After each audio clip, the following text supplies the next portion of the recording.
Hello and welcome back for part 3. So here in part 3 I am going to start the one of the planes, the Sturmovik, the Russian tank killer.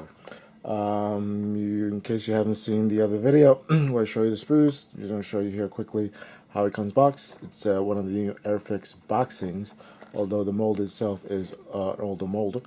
But here you can see some of the details here in the box. The bottom is just your standard AirFix information. Right. It's a top opening box, which is good. I like that. You have your instruction manual, which I already looked through. Very basic, simple. You know, your multi-language, a little blurb about the plane. And these are really simple instructions. I mean, there's really only 4 steps. 1, 2, 3, and 4. That's it. And then you have your color painting guide, and this is the painting guide will be using for the Kursk build. I went through already and just wrote down what these actual colors are. I mean, I don't know about you, but I do not have all my Humbrol numbers memorized. It's good to know what they actually are, so I wrote them here so I have a quick, easy reference. So the kit comes boxed. You see here, everything comes in one plastic bag, including the cockpit comes in a separate bag inside the main bag. I already have opened these up since I took the sprue shots before. So there you have your cockpit. Hopefully it should be pretty simple, easy to mask off. And then you have your parts and your decals, which I'll be using. Alright, so inside the bag, you have your basic parts. Again, this is an older mold with lots of raised rivets. I don't know where you can see that in the light. You can see those there you go. You can see those raised rivets. I mean, to the finger that almost feels like sandpaper. But it shouldn't be a problem. Anyway, so these are all the parts. So I shall start building this out. Alright, I'll be right back as soon as I get ready to start build. Alright, thank you.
Hello. Alright, so I stopped a little rapid build that I was doing just to show you, point out something about this kit. Like I said, this is an old mold and there's quite a fit issues, which I'm going to have to address.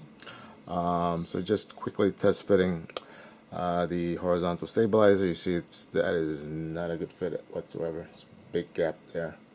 You're going to have to fix. Same thing with the wing and the ring root. I mean, you see that big gap there. It's going to be fixed. Additionally to the wing, pull this off.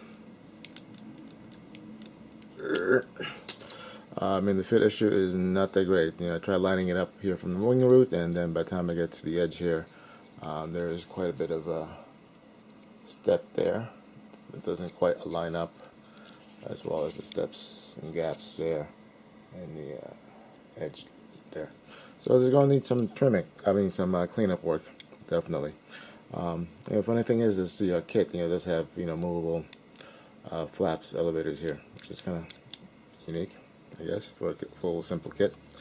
Alright, so I'm going to do some cleanup work, assemble and do some cleanup work, and then be back when I've actually have everything assembled and cleaned up a little bit. As far as the interior here, what I'm going to do, I'm just going to brush paint the interior, brush paint the pilots, put them in there. So as you saw, test fitting the pilots, I can fit in the pilot, but the gun in the back is not going to fit in after the fact, after I assembled the two halves of the body here. So I'm going to do that. So I will be back after I have assembled the pieces and show you how much putty and work is needed on this kit. So be right back. Hi all, so I'm done here with the major construction of the eel. Now next step is going to be the painting, priming and painting. So just before I do that, I just want to point out a few issues of the kit. As I mentioned before, I mean, there are some fitteds, a lot of gaps. You see anything that's white there, all in here. I mean, lots of seams to clear up. And unfortunately, since you have raised panel lines, you're talking about losing your details. Once you clean up those seams and try to make it less obvious, especially like here on the top where I lost some of the details there. I don't know what you can see that. Put on the canopy, mask them off, ready for painting. See more filling in there, ring roots and so forth. So not the best fitting kit. I mean, it was really quite frustrating working on it, to tell you the truth. It would have been probably better if I had spent twice the much money and got a much better kit that would have been more enjoyable to build. This was a little too much futzing with to get something reasonable out of it. But anyway, let's see how it looks like after the paint job. Anyway, so alright, so I have primed the model, kind of a white color, and now onto the painting. So I'm going to mask off the areas and paint. Paint the underneath first, which is all that light blue aircraft blue color. Mask that off and then do the painting on the top side of the masking. So the tail will be partially white, and then the two colors of the I believe the dark green and the earth color. Right, so be back after I've done that. Right. Hi, I just want to show you how I am masking the plane, the IL-2 here. So I painted the blue, I masked that off. Then I painted the little bit of gray here and here. Then I masked that off, and if you can see here, you can see the underlying mask there. Then I paint the earth tone color, and I'm here in the process of masking out the areas I want to keep earth tone, and I'm going to paint the the dark green over that. So what I'm doing, I'm using this tape. This is like painter's tape or artist tape. You can see here. I mean, this has a very low tack, so I find it. I'm trying it out, and I find it very useful for the models without ruining the paint, pulling off the paint. So that's been working pretty well. It's not 3M. I'm not really sure. It says Pro Tapes and Supplies here. I got this from an actual art supply store that they had here in New York. Anyway, so I masked off and I just put the tape roughly in the area, and then just using a marker, I just marked up and drew off the camouflage pattern. Just X'd out the areas I'm going to remove, and then using a nice sharp X-Acto knife, carefully just draw around it. I mean, it doesn't have to be exact as long as it's the general camouflage pattern. Obviously, you gotta be careful not to dig in. You don't want to wind up digging into the plastic. In a couple spots, like here, for example, I managed to scratch off as I cut it into the paint. But it's not a big deal since this is going to be painted the dark green. This will just all be blended in, and any little imperfections I can always blend it in with some weathering and so forth. Anyway, so that's how I'm masking this. So I'll be back after I finish the all the paint job. All right. Hello. All right. So I finished painting and removed the tape. Here's my little ball of blue tape. I'm sure we all have one. All right. So here's the underneath. It came out. And the top. There's a couple places as I was taking off the tape or scratching, I scratched up the paint like here on the edges here, but I'll just touch that up pretty easily. And it looks like here where I sprayed, I kind of missed a little bit, but easily touched up. So what I need to do now is just do a little touch up, paint up the wheels here and there, then put a final coating, we'll put a coating of clear on it, protect it, and then I can start my decaling and move from there. Alright, so be back in a sec. Go ahead and interrupt. Bye. Okay, so I put on the clear coat, and now time for some decals. So I got my microset solution, microsol, brush to brush them on. I got my scissors to cut out the decals. I usually use scissors. I know some people use the X-Acto knife to cut them out, but unless they're really small and like in the middle of everything, I usually just use my scissors. So on with the decaling.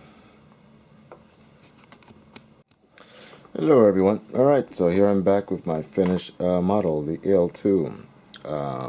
Everything's painted, got the decals on, I got the and a matte finish on it. One good thing about this new this kit, since it is a new boxing with new kits, decals, the decals go on very nicely, and in fact, if you take a look, they pretty much conform pretty well with some microset, and the film carrier pretty much disappears. I mean, you really can't tell that there's film carrier there.